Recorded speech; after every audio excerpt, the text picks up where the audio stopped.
Oke, salam dan salam sejahtera, dan saya nak mengulas sedikit kenyataan yang dikeluarkan oleh Ahli Parlimen Pasir Mas yang juga sebagai Ketua Penerangan PAS, iaitu Ahmad Fadli Sahari.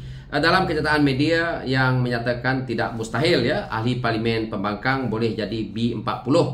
Ini adalah hasil kenyataan media yang dibuat oleh Datuk Seri Anwar Ibrahim yang menegaskan ya apabila ada ahli parlimen yang menyatakan kemungkinan mereka boleh jadi B40. So, Datuk Seri Anwar Ibrahim menjelaskan bahawa daripada mana ahli parlimen boleh menjadi B40, sedangkan ahli parlimen ya dengan gaji dan allowance puluhan ribu. Dan di sini Datuk Seri Anwar Ibrahim juga menyatakan dengan tegas, ini cakap dari benua mana?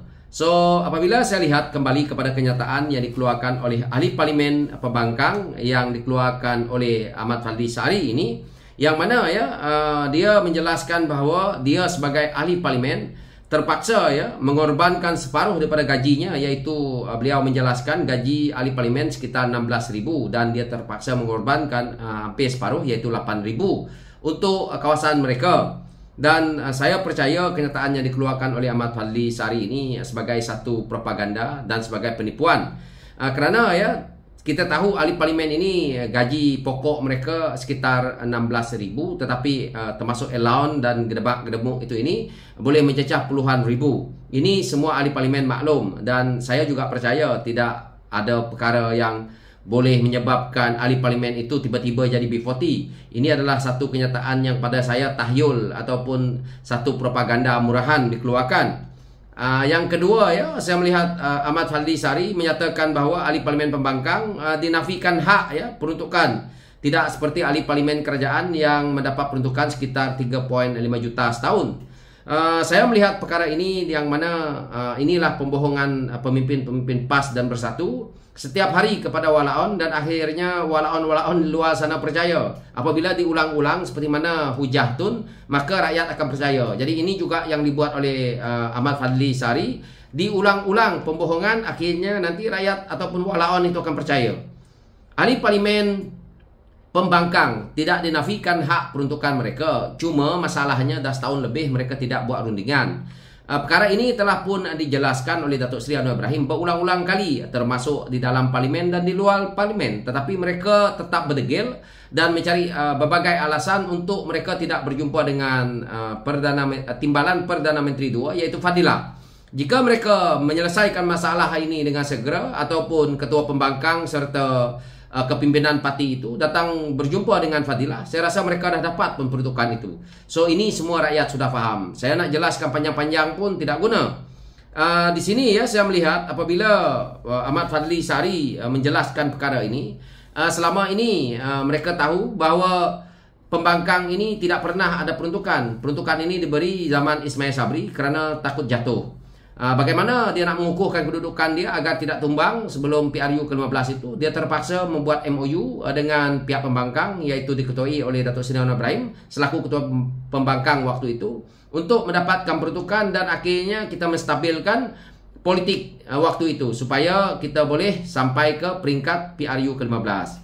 Jadi Ahmad Fadli Sahari tidak perlulah nak mengulang-ulang, kerana sewaktu 33 bulan itu, sewaktu Muhyiddin jadi Perdana Menteri, Ahmad Fadli Sahari sebagai ahli parlimen tidak pernah bersuara untuk membangkitkan isu ahli parlimen Pembangkang. Dan kita tahu mereka waktu itu pemimpin-pemimpin PAS, termasuk yang menjadi ahli parlimen, ADUN, termasuk pemimpin-pemimpin kanan PAS mendapat ya jawatan-jawatan GLC, dapat jawatan Duta Khas Mentara Menteri, dapat semuanya. Dan apabila hari ini kamu kembali jadi Pembangkang lagi, kamu mempersoalkan isu ini. Jadi tidak ada yang saya lihat di sini yang menarik untuk kita rakyat lihat daripada mulut yang pada saya mulut busuk Pembangkang ini, untuk kita lihat sebagai satu check and balance. Mereka cuma perlu pergi berjumpa dengan Timbalan Perdana Menteri II, iaitu Fadilah, dan akhirnya boleh mendapat peruntukan itu. Daripada sisi gaji yang kita tengok, yang saya ulas tadi itu, dia kata gaji ahli parlimen 16,000, tolak 8,000. Saya nak beritahu dekat rakyat, ahli parlimen ni selain daripada gaji pokok mereka, mereka dapat allowance. Mereka juga dapat macam-macam lah. Apabila mereka menjadi ahli parlimen, allowance rumah, allowance kereta, allowance segalanya semua ada tahu. Termasuk telefon.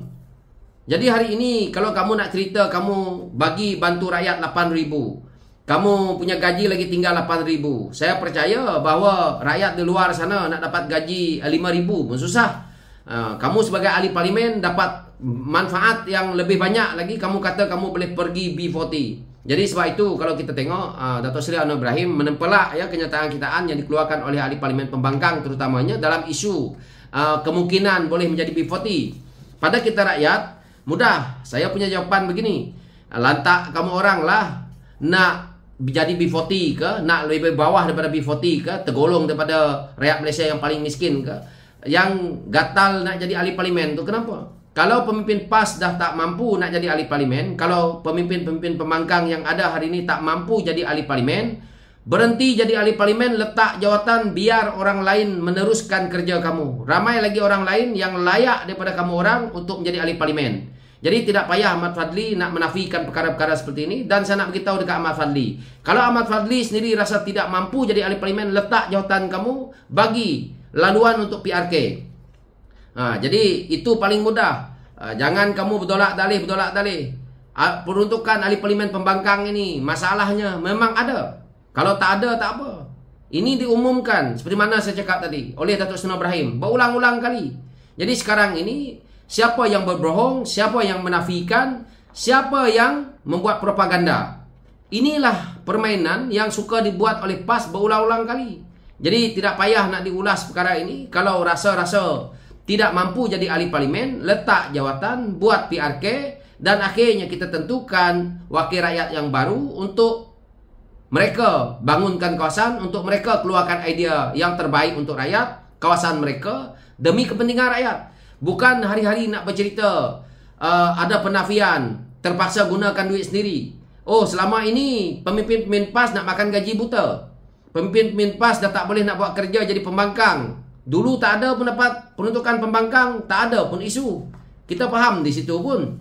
DAP itu berpuluh-puluh tahun juga jadi pembangkang. PAS sendiri berpuluh-puluh tahun jadi pembangkang. Kenapa tiba-tiba hari ini isu peruntukan pembangkang ini sangat menjadi satu perkara yang orang kata tragedis? Kalau tidak diberi, akan menyebabkan kawasan kamu susah.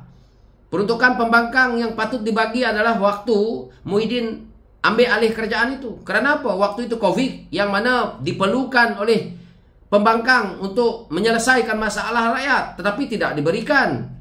Dan seperti mana yang saya ulas sebelum-sebelum ini, waktu itu pembangkang adalah pembangkang yang sangat-sangat kuat, iaitu 107 kerusi, setengah daripada Malaysia. Kerusi dekat Malaysia ni, parlimen keseluruhan Malaysia ni 222, mewakili semua kawasan daripada hujung Sabah sehingga ke hujung Perlis. Lepas itu setengah daripada kawasan itu kita bagi dua adalah kepunyaan pembangkang yang kamu orang menidakkan, dan akhirnya rakyat waktu itu sengsara susah. Dah lah, rakyat angkat bendera putih tapi tidak dibantu, dan PAS makan gaji buta. Yang waktu itu PAS tidak perlu pun buat kerja dekat kawasan, makan gaji buta, jadi menteri buta, timbalan menteri buta, GLC buta, Duta Khas Tentera Menteri buta semua.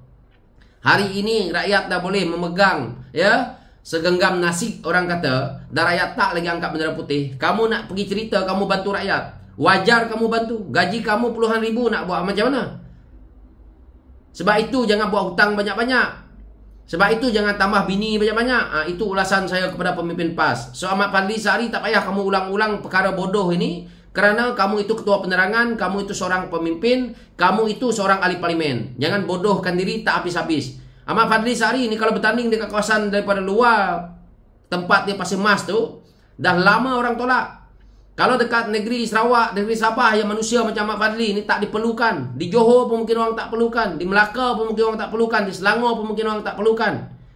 Dah tak ada orang bijak sangat dekat Pasir Mas tu, sehingga lantik orang macam ni, bingai macam ni.